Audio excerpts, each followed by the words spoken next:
कि जो मरण सैया पर पड़ा है और प्रभु श्री राम भरत को भेजते हैं कि रावण विद्वत जन है, इसने सुशासन के बहुत सारे पाठ अमल में लाए हैं, जमीन पर उतारा है, सोने की लंका बनाई है, उससे तनिक जाकर ये विद्या लुप्त न हो जाए, जाकर सीख लो कि सुशासन कैसे हो। और कोई झिझक के बगैर भरत को उन्होंने सुशासन के पाठ सिखाए थे।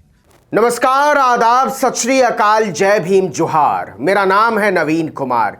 ये लोग हिंदुत्व का पाठ पढ़ाने का दावा करते हैं, जिन्होंने न रामचरितमानस को पढ़ा है न लोक कथाओं को सुना है। वरना हमने तो सुना था कि राम ने लक्ष्मण को भेजा था मृत्युशैया पर पड़े रावण के पास लंका विजय के बाद।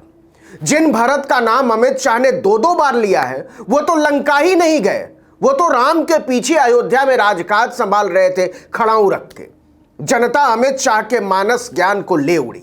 बीजेपी ने पूरे चुनाव को ही इतिहास के पुनर्लेखन की तरफ मोड़ दिया है। अभी तक तो कंगना रनौत ही कह रही थी कि आजादी ही 2014 में मिली है, लेकिन अब तो साक्षात अमित शाह कह रहे हैं कि हम आजादी का ही नहीं, अयोध्या और श्री राम का इतिहास भी अपनी तरह से बांचेंगे। एआईएमआईएम के नेता असदुद्दीन ओवैसी ने इसको पकड़ लिया कस के। देखिए कि उत्तर प्रदेश में चुनाव में सब निकल पड़े हैं। मोदी की सभा हो रही है, अमित शाह की सभाएं हो रही हैं, प्रियंका गांधी सभाएं कर रही हैं, अखिलेश यादव निकले हुए हैं, मायावती तक घूम रही हैं, लेकिन एक अकेले असदुद्दीन ओवैसी को सभा नहीं करने दिया जा रहा है। मेरठ में तो तंबू लग चुका था, कुर्सियां लग गई थी, मंच सज गया था। इसके बाद तिरपाल उखाड़ना पड़ा, मंच तोड़ना पड़ा। क्यों? क्योंकि ओवैसी की रैली का दिन समय सब तय हो जाने के बाद भी ऐन वक्त पर प्रशासन ने इसकी इजाजत नहीं दी। पार्टी के जिला अध्यक्ष नौशाद ने बताया कि वो एक हफ्ते से परमिशन के लिए दौड़ रहे थे। नौचंदी मैदान पर होने वाली इस सभा के लिए जब वो नगर निगम के पास गए तो कहा गया कि जिला पंचायत के पास जाइए, वहां के अफसर करेंगे।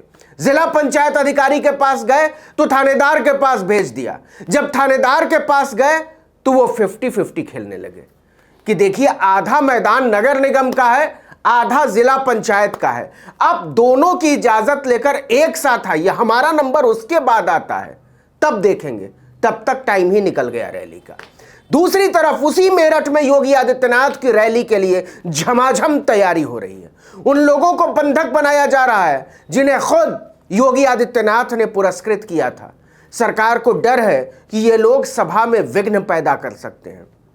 लेकिन इसके बाद से ही ओवैसी ने भी योगी आदित्यनाथ को निशाने पर ले लिया है। हालांकि यही योगी और बीजेपी चाहती भी थी, लेकिन फिर भी ओवैसी ने अपनी तरफ से मोर्चा खोल दिया है। उन्होंने इसके लिए योगी के इतिहास बोध को पकड़ लिया।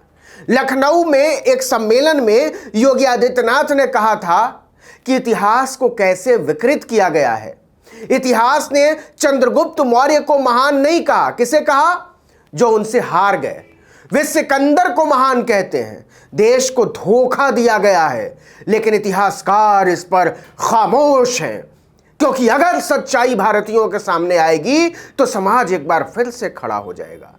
अच्छा, ये पता नहीं था कि अभी तक समाज खड़ा नहीं हुआ है 70 बरस से, वो भी 2014 के बाद खड़ा होना शुरू हुआ है। हंसिए मत, ये बात कोई कंगना रनौत ने नहीं, साक्षात योगी आदित्यनाथ ने कही है। उन्होंने कहा कि जब समाज खड़ा होता है तो देश भी खड़ा होगा। पीएम मोदी आज इस देश को खड़ा कर रहे हैं।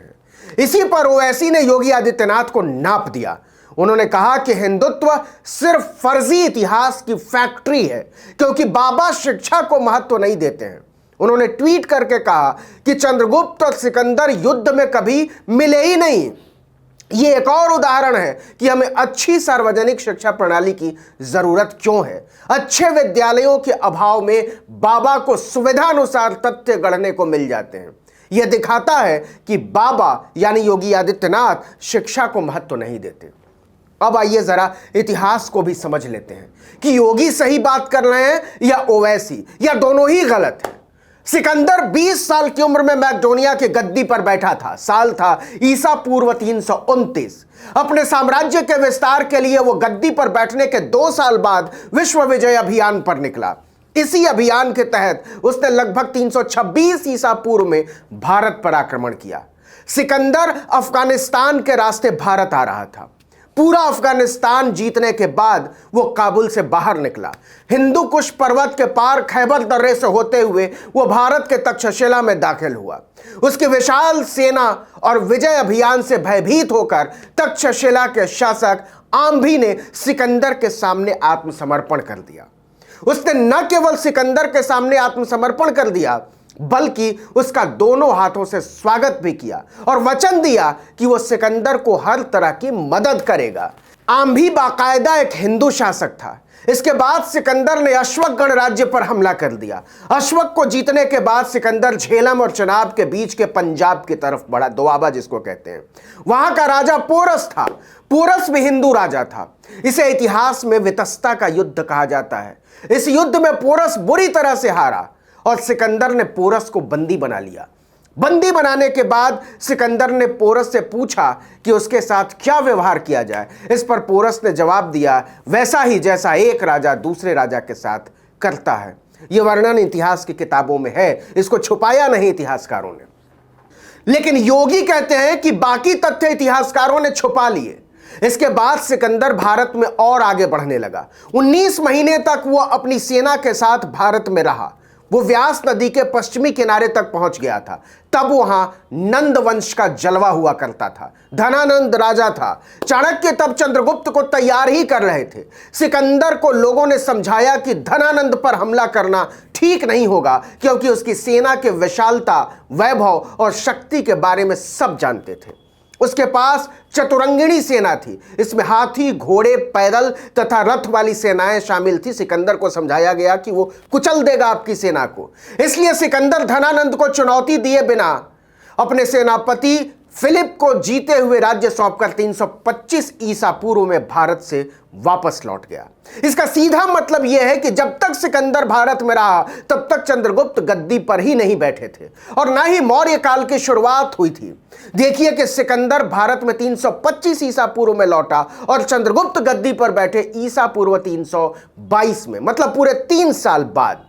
इसके बाद 25 साल तक चंद्रगुप्त मौर्य ने शासन किया। मतलब योगी आदित्यनाथ जो इतिहास पढ़ा रहे हैं कि चंद्रगुप्त मौर्य ने सिकंदर को हराया था, वो विशुद्ध तौर पर फर्जीवाड़ा है, बिना किसी मिलावट के। दोनों का सामना होने की बात तो दूर, चंद्रगुप्त मौर्य उस समय राजा ही नहीं बने थे। यह अलग बात है कि इसके बाद बिंदुसार और सम्राट अशोक से होते हुए 142 साल तक मौर्य वंश का शासन चला।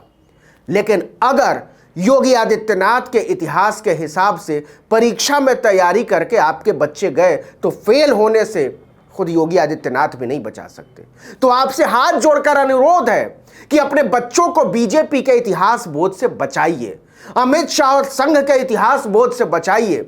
बाद में सब बदल जाएगा तो नहीं पता, लेकिन अभी तक दुनिया का इतिहास बीजेपी के मैनिफेस्टो से नहीं निकल रहा। इसको नोट कर लीजिए। आप इसको अच्छा मानिए या बुरा, लेकिन इस भ्रष्ट इतिहास बोध से अपने बाल बच्चों को बचा लीजिए, वरना इंडिया में तो शायद बीजेपी के कैडर बन जाएंगे वो। लेकिन अगर आप चाहते हैं कि उन्हें ऑक्सफोर्ड कैम्ब्रिज में पढ़ने पढ़ाने का मौका मिले तो दुनिया उन पर हंसेगी और वहां मोदी जी का चमकता हुआ पासपोर्ट नहीं चलेगा। इस वीडियो में इतना ही, लेकिन अगर आपने आर्टिकल 19 इंडिया को अब तक सब्सक्राइब नहीं किया तो फौरन कर लीजिए, बेल आइकॉन दबाइए, घंटी जैसी आकृति लाइक कीजिए और कमेंट करके बताइए हमारा वीडियो आपको कैसा लगा। अगर यूट्यूब पर देख रहे हैं तो सब्सक्राइब और फेसबुक पर देख रहे हैं तो लाइक और फॉलो।